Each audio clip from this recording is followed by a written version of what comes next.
తర్వాత దేవుడు వెలుగును చీకటిని వేరుపరిచెను. అప్పుడు వెలుగు కలిగింది. అంత చీకటిగా ఉన్నప్పుడు వెలుగు కలుగుగాక అని దేవుడు అన్నారు. అప్పుడు ఏమైందంటే వెలుగు చీకటి రెండు విడిగా విడిపోయినాయి. అర్థమైందా? దేవునికి స్తోత్రం, హల్లెలూయా, ప్రైజ్ ది లార్డ్.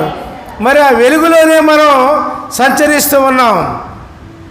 మన పనులు మనం చేసుకోవడం కానీ, మన కార్యక్రమాలు మనం చూసుకోవడం కానీ మనం వెలుగులోనే చేస్తాం.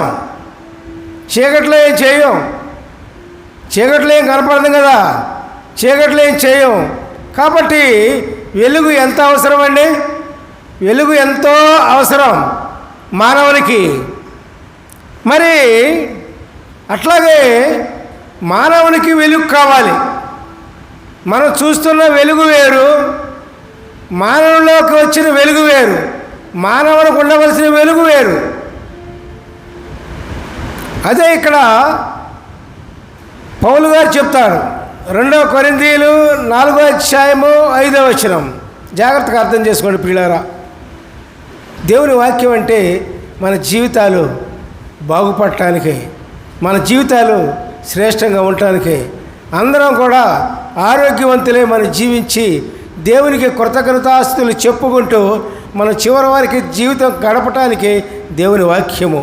దేవుని వాక్యం లేకపోతే కృతజ్ఞత చెప్పుకోవటానికి అవకాశం లేదు. మనం ఏ విధంగా పోతున్నామో, ఎటు విధంగా పోతున్నామో, ఏ మార్గంలో పోతున్నామో మనకేం తెలియదు ప్రియులారా.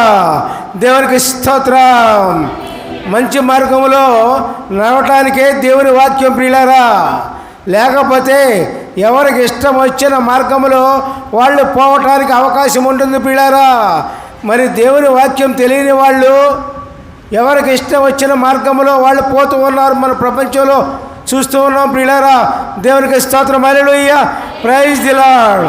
మానవునిలో వెలుగు ఎట్లా వస్తుంది అంటే ప్రియులారా, 2 కొరింథీయులు 4:5 అంధకారములో నుండి వెలుగు ప్రకాశించుగాక అని పలికిన దేవుడే తమ మహిమను గూర్చిన జ్ఞానము యేసుక్రీస్తునందు వెల్లడిపరచుటకు మా హృదయములలో ప్రకాశించెను. హల్లెలూయా, ప్రైజ్ ది లార్డ్. చూశారండి?